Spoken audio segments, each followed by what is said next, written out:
I actually saw like visual, like just Deshaun Watson just snapping on his O lineman. And like you don't really do that on the field. But he was it was frustrating to watch. All right, greetings and salutations, and welcome to the Odd Coaches Podcast. I am your host, Dr. Keith Adams, and on today's Top Shelf Tuesday edition, Week 4 of the NFL, Segment 1, Best, Worst, and Most Surprising of this week. Segment 2, we're going to talk about Seattle, and they're off to a great start along with our Top 5, and we can create one. And in Segment 3, we'll talk about things strictly for entertainment purposes only, but yet again, I was not entertained.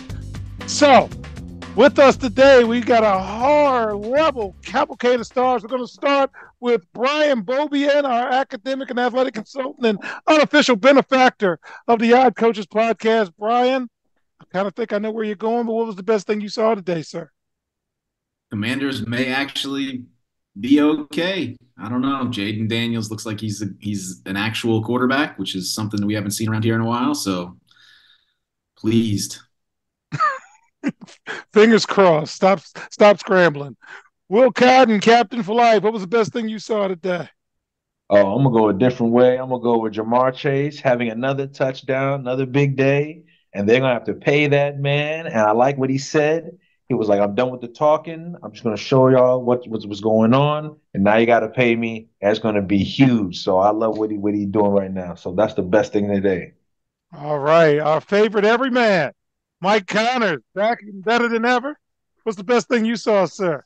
Best thing I saw today was the Minnesota Vikings. I mean, they're up to 4-0 right now. Sam Darnold had a 123.4 passer rating. They tried to give it away at the end, but good teams come back and win, and that's what they did. And their defense only gave up 89 yards of rushing. So they look like they're the real deal. Green Bay minus 2.5. All right. Hall of Famer himself, Fowler Campbell. Fowler, what was the best thing you saw today? I'm gonna have to go with Mike, man. I agree with him, man. I think the Vikings, even though they made it a game, but the Vikings showed that look, they can go on the road. They play defense. They got it. They got their quarterback. So I like what I saw in them, man. I'm actually worried about them this year. So it's going to be All right. interesting, man. It's going to be interesting. All right, Fowler, and I'm going to stay with you. What's the worst thing you saw today? Oh my gosh. It might have to be the Browns, man. I think the Browns are just a Yeah. really bad team. You know what?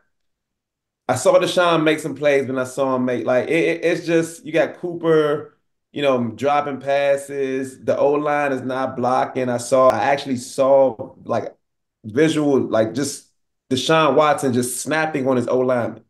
And like you don't really do that on the field. But he was it was frustrating to watch. You know what I mean? And that Browns team, man, I expected a lot more from them. I don't know if everybody else did, but to start 1-3 is tough, man. It's really tough for them. All right, Cotton Man, what was the worst thing you saw today?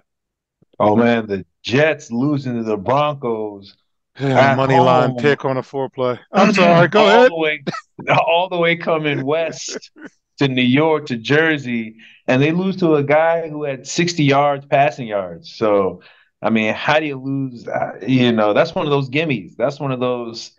You go in and you go up 30, and then you decide like, hey, what am I eat dinner? It's the halftime. So that's the bad loss. Bad loss for the Jets. Oh, Bobian, what's the worst thing you saw today? Bo Nix first half. Was he 7 for 15 for -9 yards or some such thing? I don't even know how that's possible, but it somehow the Jets were worse. I don't know. I don't know, but Bo Nix first half was horrendous. Oh, man. Connors, what about you? What was the worst thing you saw?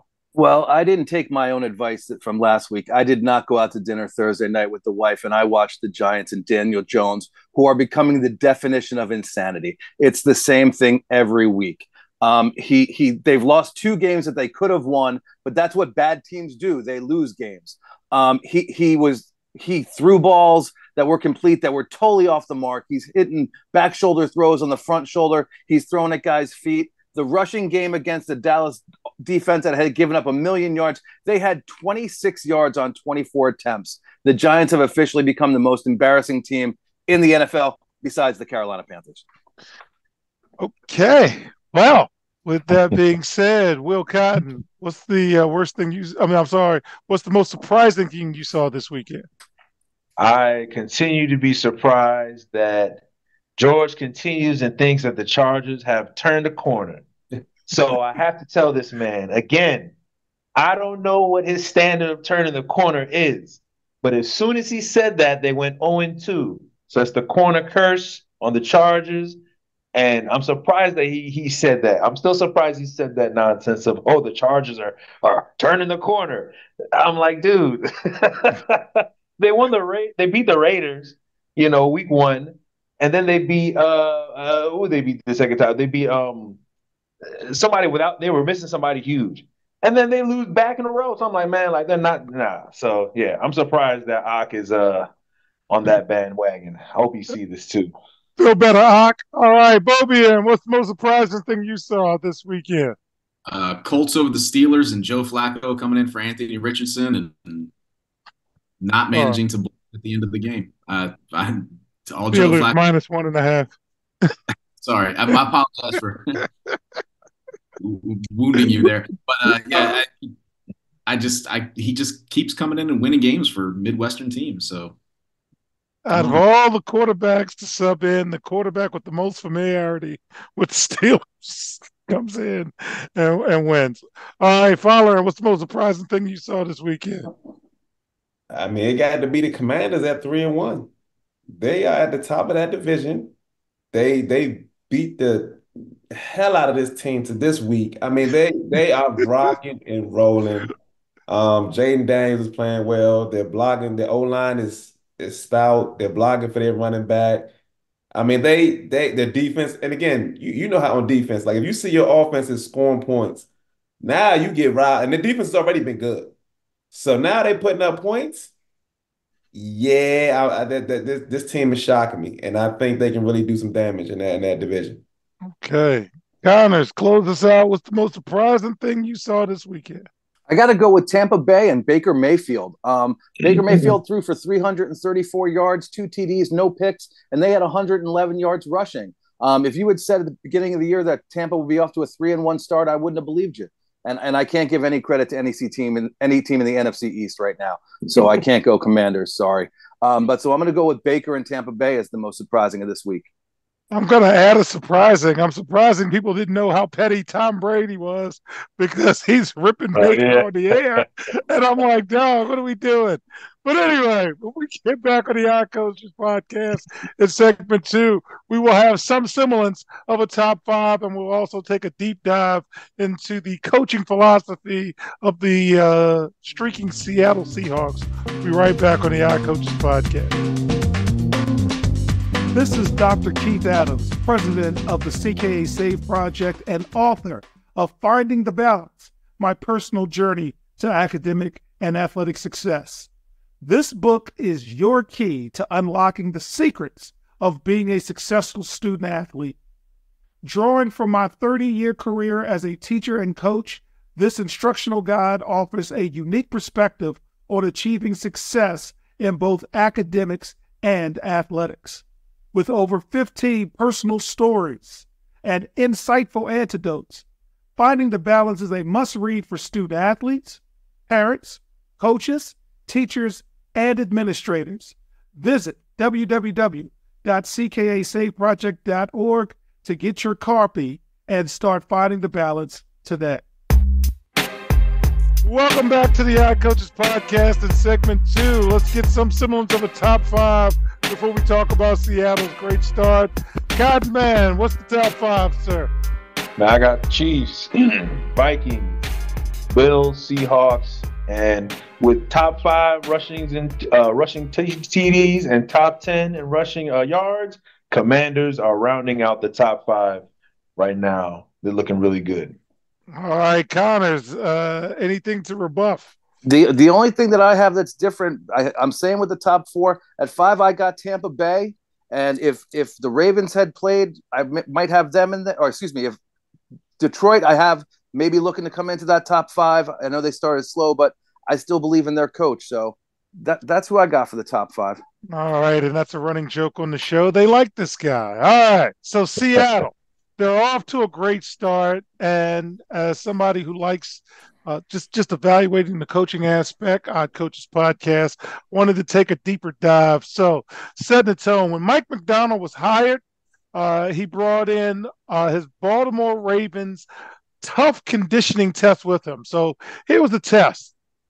Every NFL team has some type of conditioning test, but this one required them to complete 650-yard shuttles with time limits on each leg, depending on your position group. Not finishing any of the 6 legs meant you had to start the test over.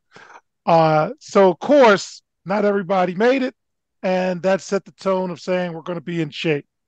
He also has what I like to call a next school mentality. Pete Carroll was more of a player's coach. He took a gentler approach. McDonald was one of the youngest coaches. He's 37, and he favors an old school style that includes plenty of tough love. While their philosophies may differ, McDonald still leans on the same defensive run game that they had in Baltimore. He also had the ability to make his own hires because the Seahawks moving from Pete Carroll meant that longtime general manager John Schneider now has final say over personnel decisions as opposed to going back and forth with Pete Carroll. So Schneider wanted his own folks, and McDonald didn't bring in a lot of his own people because McDonald had folks involved because, again, he hired for skill, not because of the old school network. And Seattle is off to a great start. One Seahawks source said McDonald prioritized the best teachers as opposed to familiarity of coaching friends. Now, there's no right or wrong way, and Seattle did win a Super Bowl with Pete Carroll. Should have won 2, but that's another story. I'm going to go with Brian first. Brian is our central office guy. He's putting together teams. What do you think about Seattle's approach and their early results? I mean, I think it makes sense, right? You want to bring in the guys that know how to impart whatever knowledge it is that you're looking to impart in the best way possible. Um, just, trying to hire buddies and pals is fantastic for a comfort level in the room, but it's not necessarily the best way to make sure that you're getting the most out of your people. And so it seems to be bearing fruit there. And I think it does probably in most arenas, sports, athletics, general athletics, education, wherever. That makes the most sense. All right. So, Fowler, and you have a unique lens. As a sophomore, you had a coach who, let's just say, had a more gentler touch than maybe Coach Adams. Any thoughts about Seattle's change in coaching philosophy and their early success? No, I mean, I think they're doing it the right way. I think that their process of, understanding the players and, letting them develop. They got a young team, you know what I mean, with a veteran quarterback. Again, every team is different, you know what I mean? Some guys like to get the vets, some guys like to develop.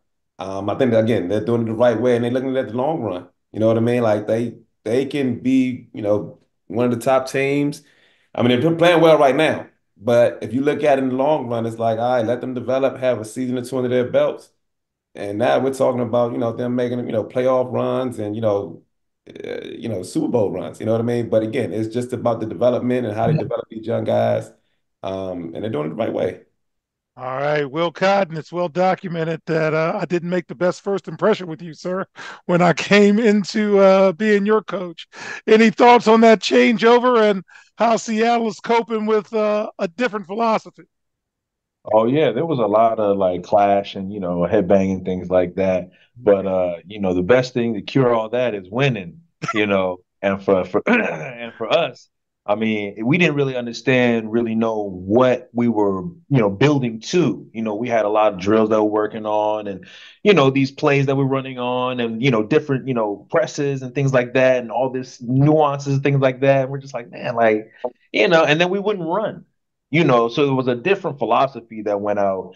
And then when we started winning, and then it was easy winning. It wasn't even like it was like, we blow teams out by like 30, So I mean, sometimes it needs time. You need like a change of culture, change your perspective of how you look at the team. You know what I'm saying? Mike McDonald came in and immediately he was like, "This is what I'm doing for my foundation."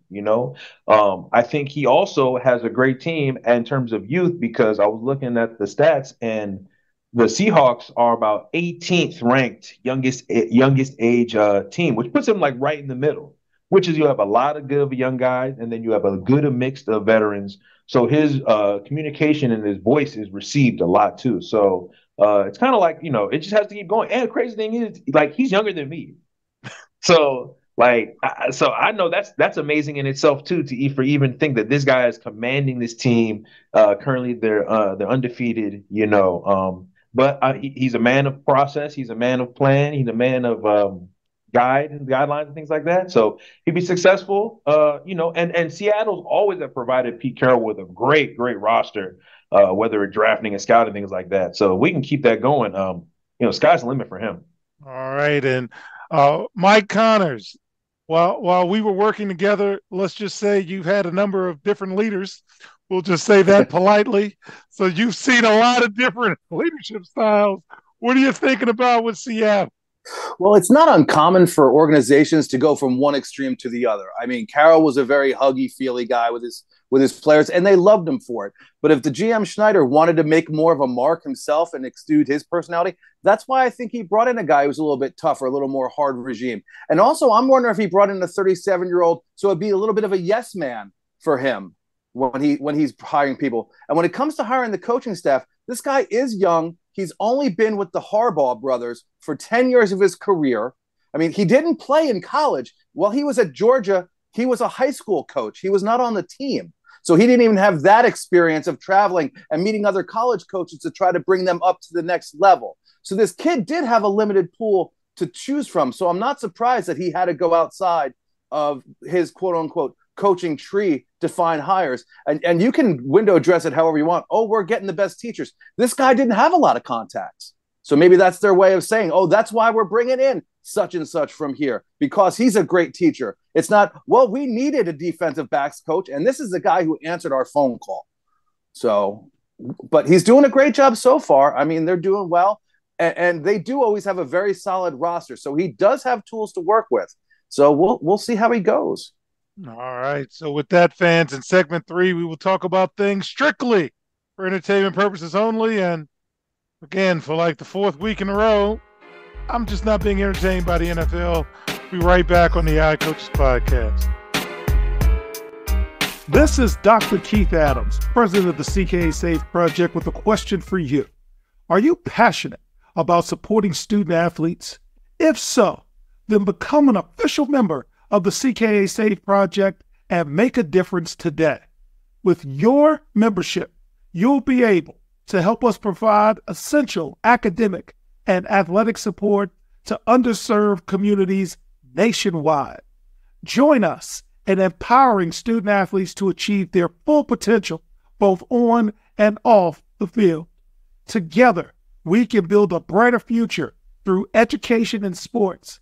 Visit ckasafeproject.org and choose your membership level now.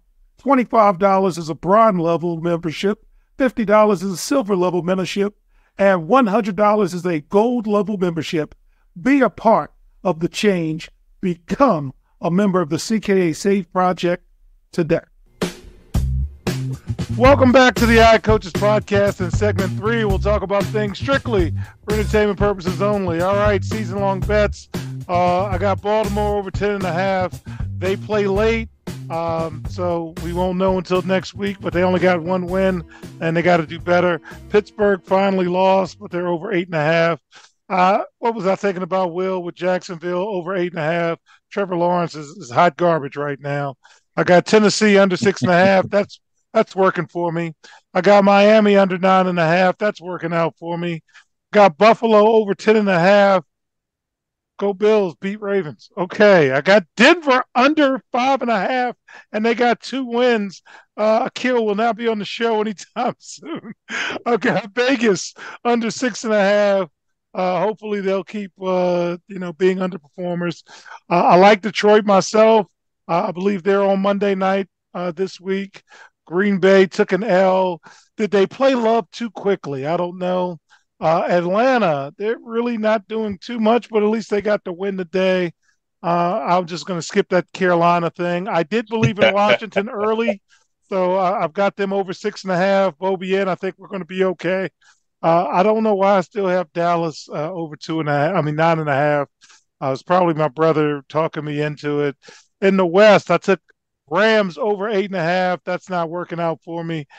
Arizona, I thought they were going to play better, but they did not. So, with that being said, last week I was 2-5. This week, Fowler, and I was 1-6. This is not good. I am 8-20 for the season, and that's bad math. So my game of the week, I had Pittsburgh minus 1.5. That didn't work. My two play was Green Bay minus 2.5, and I thought Cleveland was going to play better. Nope. My three play was the Rams +3, Cincy minus 4.5, Houston -6. Nope. My four play, Houston, Jets, San Francisco, and Kansas City. You couldn't beat Denver and you scored 9 points? What are we doing? Uh, I should have taken Washington and Arizona in the over, but I took Denver and the Jets because the Aaron Rodgers thing. What was I thinking?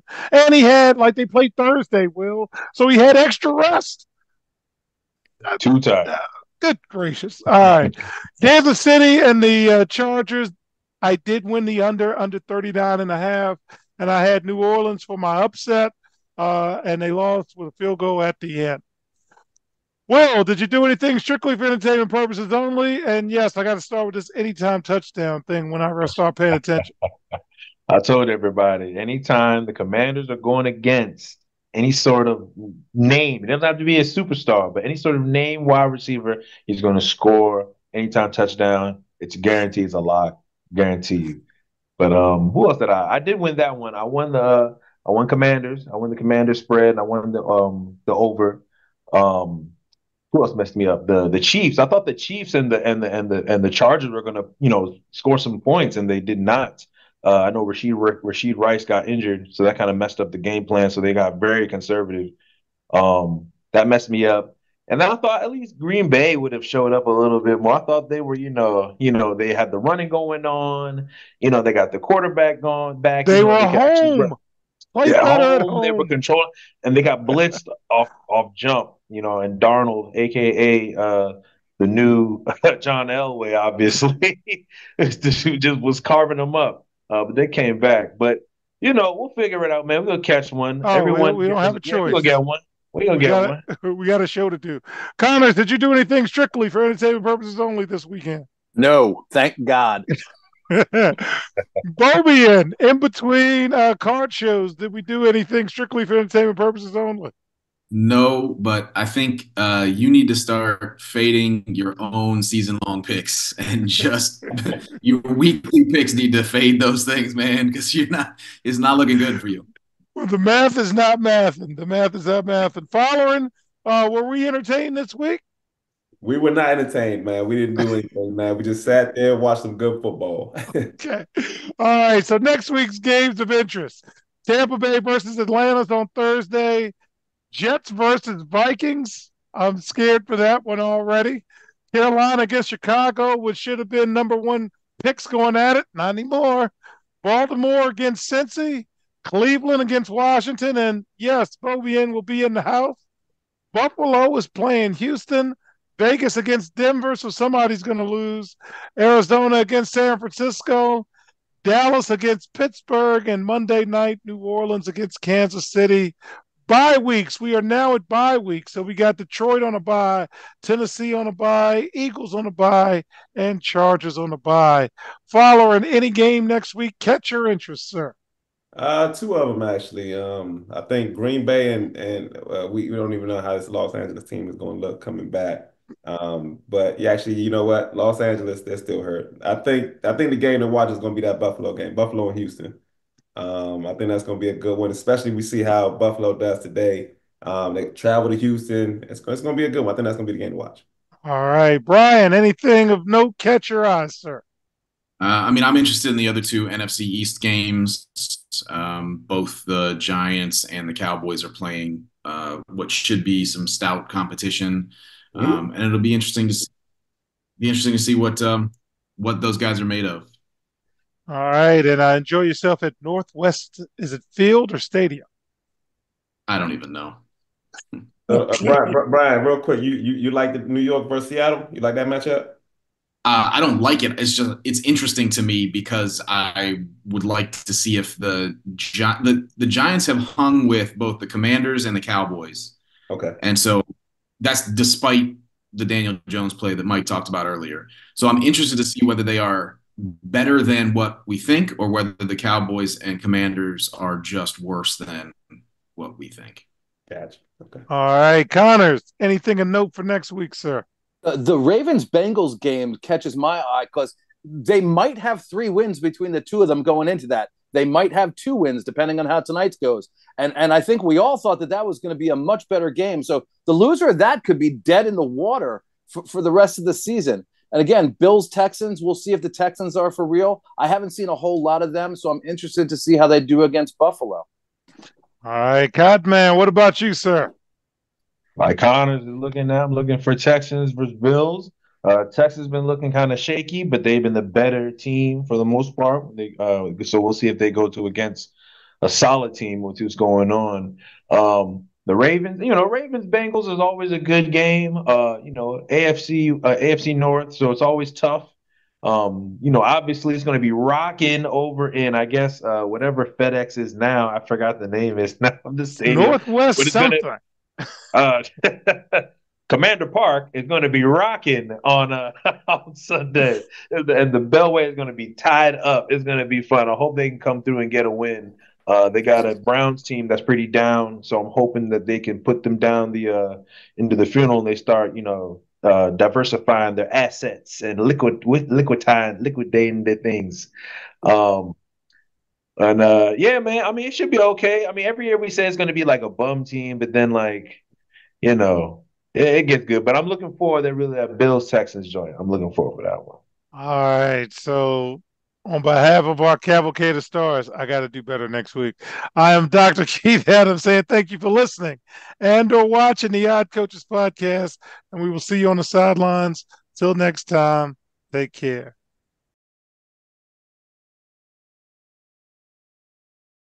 The Odd Coaches podcast is sponsored by the CKA Save Project. The CKA Save Project is an industry leader in providing student-athlete academic and athletic support.